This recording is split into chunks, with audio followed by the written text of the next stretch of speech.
अपर जिलाधिकारी पंकज कुमार वर्मा निचलौल तहसील पहुंचे, जहां उन्होंने कार्यालय के कायाकल्प का निरीक्षण किया। साथ ही परिसर में साफ सफाई और शौचालय का भी निरीक्षण किया।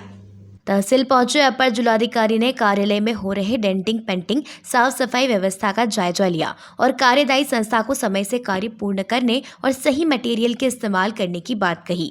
वहीं उन्होंने कार्यालयों के बाहर लटक रहे बिजली के तारों और संसाधन रूम में गंदगी देख नाराजगी व्यक्त की, जिसके बाद उन्होंने नजारत विभाग, अभिलेखागार, कंप्यूटर कक्ष में रखे कागजों को सुरक्षित स्थान पर रखने के निर्देश दिए। इस दौरान उप जिलाधिकारी सत्य प्रकाश मिश्रा, तहसीलदार वाचस्पति सिंह और आजाद सिंह मौजूद रहे।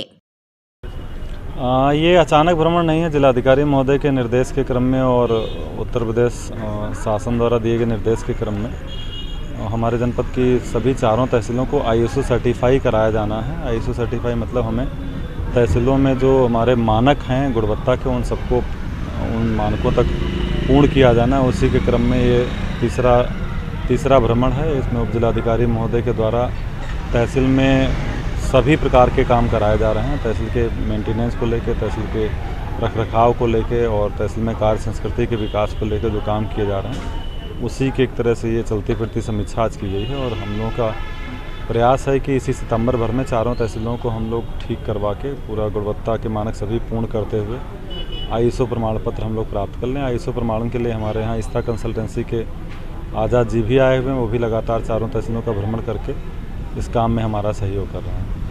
बागपत के खेकड़ा थाना क्षेत्र में 55 साल के बुजुर्गों की हत्या की वारदात सामने आई है। बाइक पर सवार होकर आए एक दर्जन से अधिक हमलावरों ने बुजुर्ग पर धारदार हथियार से हमला बोल दिया, जिससे वह घायल हो गया और उसे अस्पताल में उपचार के दौरान उसकी मौत हो गई। घटना के बाद खेकड़ा थाना पुलिस ने परिजनों की तहरीर पर मुकदमा दर्ज कर लिया है, साथ ही मामले की जाँच शुरू कर दी है। सीओ खेगड़ा विजय चौधरी ने बताया कि पुलिस ने हत्या के मामले में मुकदमा दर्ज कर लिया है और जल्द आरोपियों को गिरफ्तार कर लिया जाएगा। घटना खेगड़ा थाना क्षेत्र के विनयपुर गांव में बीती देर रात सामने आई, जहां अपने घर के बाहर बैठे 55 साल के दाऊद की धारदार हथियार से वार कर हत्या कर दी गई। आरोपी की बाइक पर सवार होकर आए आधा दर्जन हमलावरों ने पहले तो दाऊद पर धारदार हथियार से फिर वार किए, जिसके बाद गाँव में दहशत फैलाने के लिए कई राउंड फायरिंग की, जिसके बाद लोगों ने पुलिस को सूचना दी। मौके पर पहुंची पुलिस और परिजनों ने दाऊद को मेरठ के एक अस्पताल में भर्ती कराया, जहां उसकी उपचार के दौरान मौत हो गई। फिलहाल पुलिस ने दाऊद के शव को कब्जे में लेकर पोस्टमार्टम के लिए भिजवा दिया है और मामले की पड़ताल में जुट गई है। हालांकि हत्यारे कौन थे और दाऊद की हत्या क्यों की है, इसका अभी तक पुलिस को कोई सुराग नहीं मिला है, लेकिन सीओ खेगड़ा विजय चौधरी जल्द ही घटना का खुलासा करने की बात कह रहे हैं। कल रात को करीब 11 बजे थाना खेगड़ा पुलिस को सूचना मिली कि विनयपुर गांव के दाऊद नामक व्यक्ति पर कुछ अज्ञात व्यक्तियों द्वारा फरसे से हमला कर दिया गया है।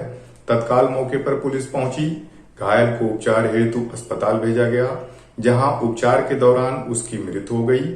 इस मामले में पीड़ित परिवार द्वारा दी गई तहरीर के आधार पर अभियोग पंजीकृत कर लिया गया है। अग्रिम वैधानिक कार्रवाई की जा रही है। महाराजगंज के घुघली थाना क्षेत्र के बालाशोत्र घाट पर गणेश प्रतिमा के विसर्जन के दौरान एक युवक नदी में डूब गया। काफी खोजबीन के बावजूद भी युवक का पता नहीं चल सका। सूचना पर पहुंचे स्थानीय पुलिस भी जांच में जुटी हुई है। दरअसल युवक गणेश प्रतिमा के विसर्जन पर अपने साथियों के साथ बालाशोत्र घाट गया हुआ था। स्नान करते समय गहरे पानी में चला गया। साथ में ग्रामीणों ने शोर मचाने पर कुछ और लोग इकट्ठा हुए और काफी खोजबीन की, लेकिन कुछ पता नहीं चल सका। सूचना पर पहुंचे स्थानीय पुलिस भी जांच में जुटी हुई है। ये हमें अपराह्न ये सूचना प्राप्त हुई कि एक व्यक्ति अनिल कुमार 22-23 वर्ष का लगभग उम्र वो नदी में डूब गया। तो इसकी सर्च ऑपरेशन चल रहा है। आज उनके पिता की तरफ से तहरीर प्राप्त हुई है कि वो वहाँ अपने रिश्तेदारी में गए, शौच के दौरान गए, वो नदी में डूब जाने से मृत्यु हुई। पंचायत नंबर महाराजगंज जिले के कोल्हुई थाना क्षेत्र के सीमावर्ती ग्राम सभा एकड़े गवा में अजगर सांप निकलने से हड़कंप मच गया।